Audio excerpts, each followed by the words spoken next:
Hey everybody, welcome to What the Flick. We've all got our notes, so many notes. Alonso, Bibbs, Meredith.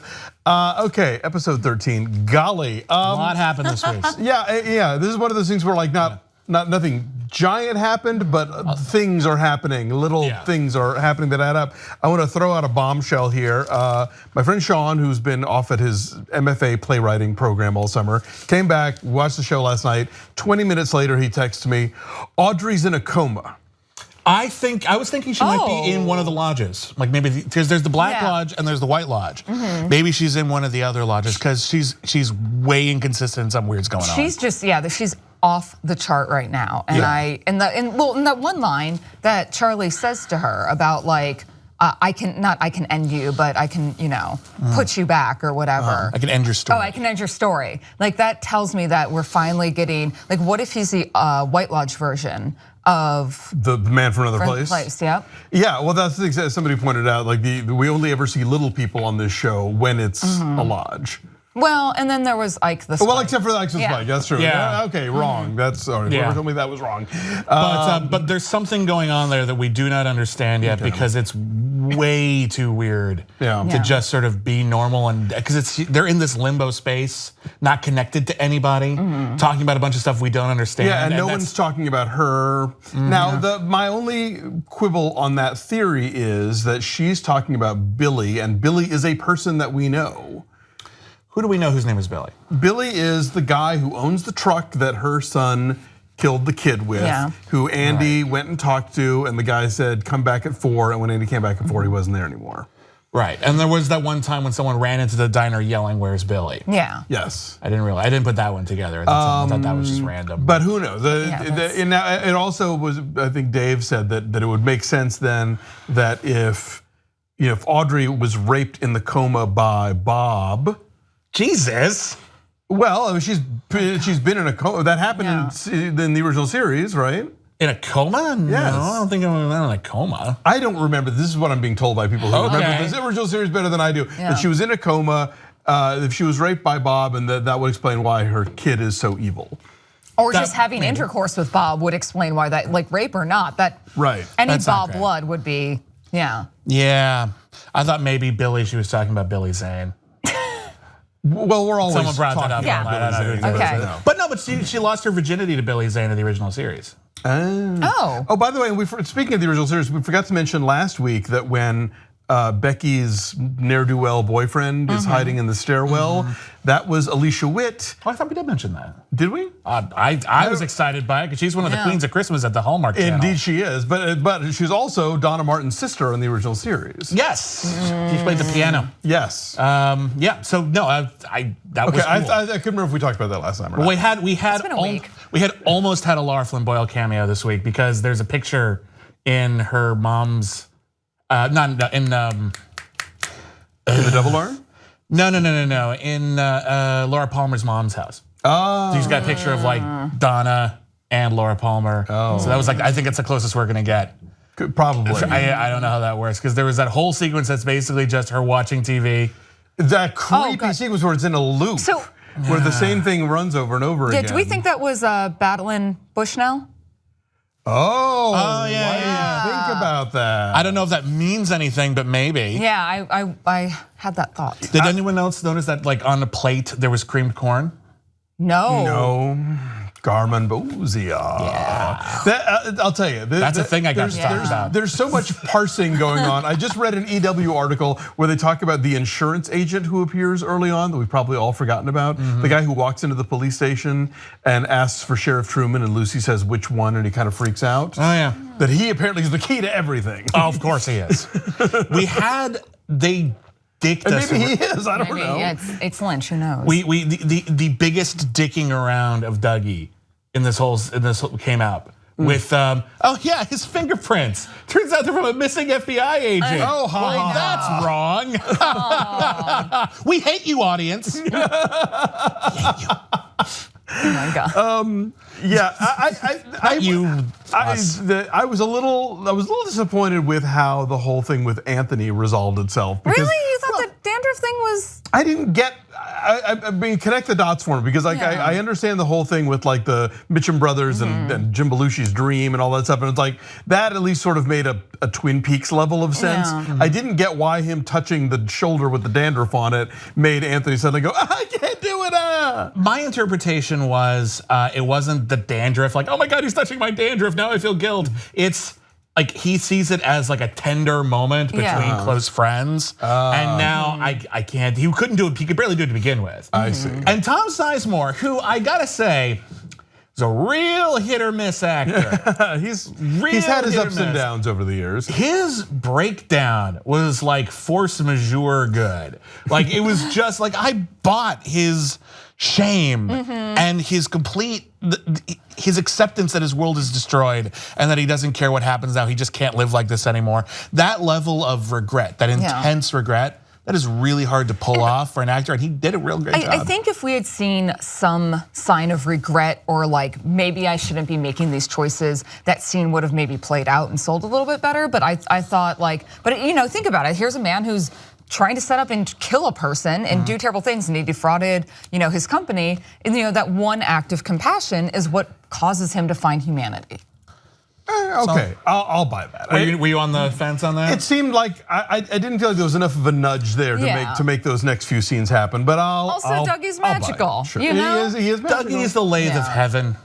Also, can we talk about the coffee and cherry pie scene? Because that was like, I loved that scene because it wasn't just like, oh, this is nice. It was like we got to see Dale Cooper in that moment. We got to see a flash of Dale. You think? And yeah, I think because the cherry pie and champagne, that's not Dale, but he's drinking out of a coffee mug that's like down and dirty, like every diner he's ever been to, and just I don't know. That was like, it was up front in the first part, and I just loved that because I was like, I think we're getting closer. We're getting closer. I'm going to work my way down the list here. For the Rancho Rosa logo had a green circle around it this week. I know, right? Doesn't that change everything? Yes, everything we know is a lie. Yeah. That insane music that is playing when they're doing the conga line in the insurance office. Okay, that was brilliant. The music is great, but that actually scene kind of bothered me. There's actually two kind of major, I hesitate to say continuity errors because you're gonna make it sound like, oh, it's David Lynch, but like, no, I think they just messed up when scenes were supposed to take place because that whole thing is, oh, Dougie hasn't been home tonight. We saw him last week playing catch with his kid. So he has. They just like cut it. It looks like this conga line is the same night as the partying, and there was a whole episode in the middle. And then later on, when I totally forgot about that. You're right. Because he really wouldn't be back there. No, he wouldn't be back at home and then go back to partying. It's weird. Yeah. And then the other scene that feels like it's supposed to take place earlier was at the Double R Diner, where we finally get to see Big Ed. It's great. Yes. And Bobby is talking about what he did today, and he describes finding the stuff at his dad's house, which was quite a few episodes ago now. Yeah, like the shooting took place since then. Yeah. But a little wonky. Which brings us to the other popular thing that people are talking about on the web. What's the fucking timeline on this show? Apparently there's some notion that they're pulling a Westworld on us. No more Westworld. And this is not all necessarily happening in the order that we think it's happening. No, fuck off. No more Westworld. I feel like that's a problem with a couple TV shows right now where timeline inconsistencies are going all over the place. I hate it when it's a twist. But I don't think it's a twist. I think this is just David Lynch. Yeah. I think things don't air in the way that they're not happening in the time that we're seeing them. I think we're getting bits and pieces of it being cut together. And again, I keep going back to this. I want to watch this when it's all over, 18 hours, because I think Lynch is pulling a Lynch move that he's purposely airing things out of order. Because we're not to think about it as the scenes are edited and displayed that we see, like, oh, this happened then and now this is happening. I think if we connect, like we just watch Dougie stuff all together, or if we just watch the Dark Coop stuff all together, I think those are meant to be viewed as a single timeline, not how every other our scene is playing out. I'm with you. I'm definitely not going to. I'm not going to think too much about this until it's over, and then I'll look at it again. Some interesting reviews we're going to do. No, I mean, look, there's plenty of other things to sink my teeth into, but I'm not going to try and I'm not going to get all primer about this. I want to get back to the double R, but first, before we do. David Lynch's version of Menahem Golan's Over the Top. Thank you. Is way better than Over the Top. So like somebody needs to re-edit this on YouTube with the Frank Stallone Over the Top song on it. Yeah, because there's now only 2 great arm wrestling stories that have ever been told cinematically, and this is the second. Well, I mean, there's that scene in The Fly. That's one scene. This is a sequence. Yeah, that's true. This is important. That's something Lynch has done well this season, is that he's taking great scenes from cinematic history, because we had the What's in the Box 7 nod, and now this. I mean, look at this. Did we notice, by the way, that the boxes of the gifts that the 3 women put on the insurance boss's desk are all too large for the thing they contain? Of course. Like the box with the cherry pie. Like there was one box that was this big for cufflinks. Well, yeah, but that's supposed to be the fun of it. She shouldn't have ruined it. You're supposed to dig in. Yeah. The paper flies everywhere, and she just ruined it. I don't know. I just like the whole incongruous box motif going on. I liked also in the arm wrestling scene it's this warehouse full of bikers and the guy in a suit. Yes. Yeah. The accountant. I also like that when I need some privacy and they all go in and don't just watch it on a little security camera, they're watching it on a huge giant plasma screen. Right. But what's the thing that we get out of that scene? And young Mr. Horn pops up, which again is the possible connection with him and Bob. We get 2 bits of mythology sort of confirmed about that. One is that Philip Jeffries is indeed the mastermind behind Bob's troubles. Confirmed. I don't know how they're gonna play this off, considering that David Bowie died and he was supposed to be on the show, and it didn't work out. As obviously, right. But I'm curious to see how they're going to play that. But we also got some confirmation about the ring. The last time we saw that ring really was in Fire Walk with Me. No, it's popped up in the show. No, I mean like previously. Right. All we knew about it before on Twin Peaks was Fire Walk with Me. Chris Isaac's character sees the ring, picks it up on the mound of dirt, and then vanishes. What's weird is that we see that how it works in the new Twin Peaks is if you wear it when you die, you go to the lodge. Right, which is what happened to Dougie, original Dougie. Yeah, exactly. So that is clearly Bob's kryptonite. That's the only way to get rid of Bob at this point, right? That's the only, because it can happen anywhere. Yeah. So since Bob sent the ring to the lodge, well, it gets back out again somehow, right? Okay. I don't know how. Yeah, maybe he thought he was trying, maybe he thought he pulled one over on the lodge. He might have, but again, they keep getting out. Yeah, so I don't know how it works. A couple of interesting casting moments for those of us of a certain age. The detective who sells the poison to Anthony, John Savage, from The Deer Hunter, and the Norma's business partner, Grant Goodeve, the oldest son on 8 is Enough. Oh. And I'm embarrassed to say that the second he came on camera, it's like, holy shit, Grant Goodeve. Do you think Norma's really dating him, or do you think it's just super awkward? Because the implication is that maybe she's still with Big Ed, and then and Big Ed's like, oh, I will leave you alone. No, no, because when Ed says nothing's happening here tonight, my implication was she's put him in the friend zone and she's seeing this guy. I mean, are Ed and Nadine still together? Well, he had the wedding ring on at the end. That's true. Did yeah. he? In the gas station. Okay. Yeah. No, I think Ed is still pining after her, and she's just always falling in line with bad boys. That's what she does. Well, just like Shelley. Yeah. The whole conversation about Norma's franchise. I couldn't help but watch this thing. Norma has come up with this fantastic thing. She does it her way, her ingredients. She's agreed to franchise it, and now the network wants to make changes, and they want to we'll do it your way, but we'll do it our way too. And I know people don't like it as much, but it's more cost efficient. And this won't ruin season 2 of Twin Peaks, right?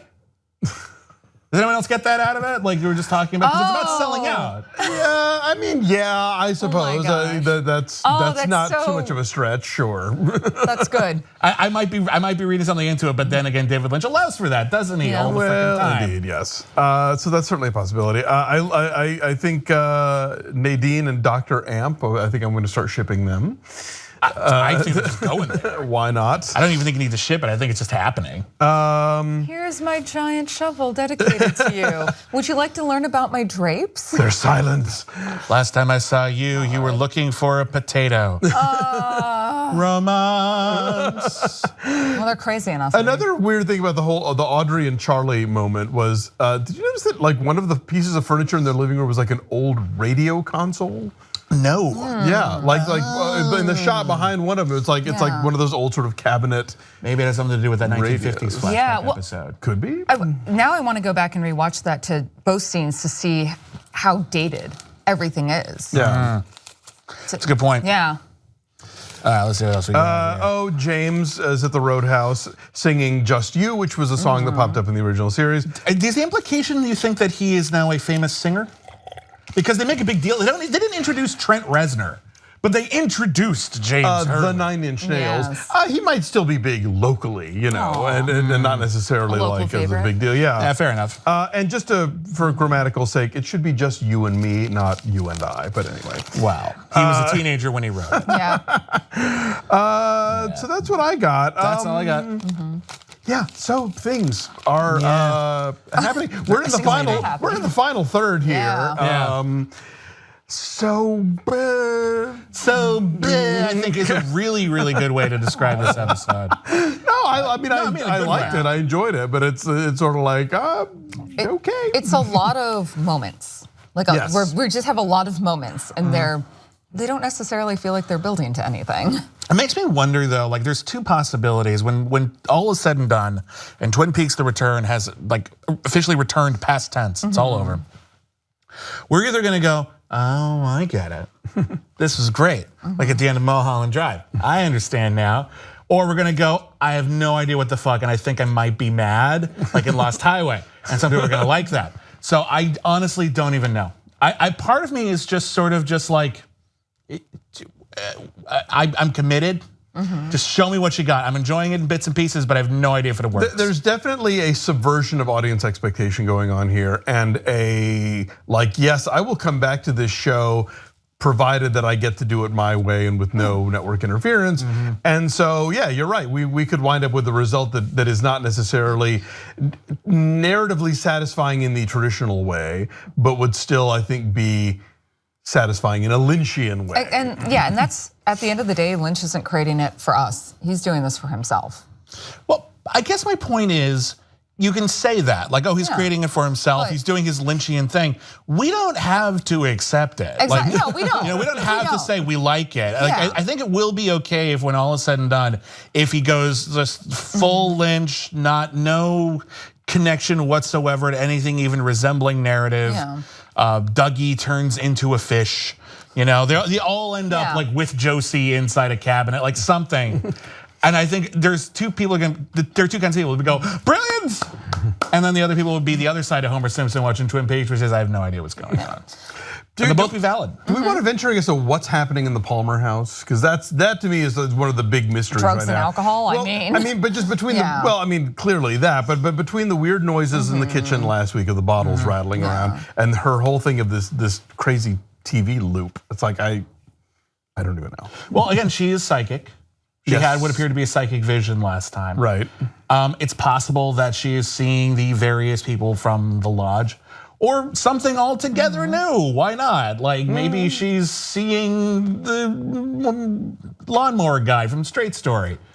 Why not? This is David Lynch's universe. This is David Lynch's The Dark Tower. Everything's connected. They're gonna eat chickens and they're gonna crawl around. At the end, it turns out that she is the Kwisatz Haderach. Yeah. All right. Welcome to confusion. We don't know, but I'm having a good time. Yeah. I think we're all enjoying it. So, all right, please join us next week, and we'll parse further into this. Thanks.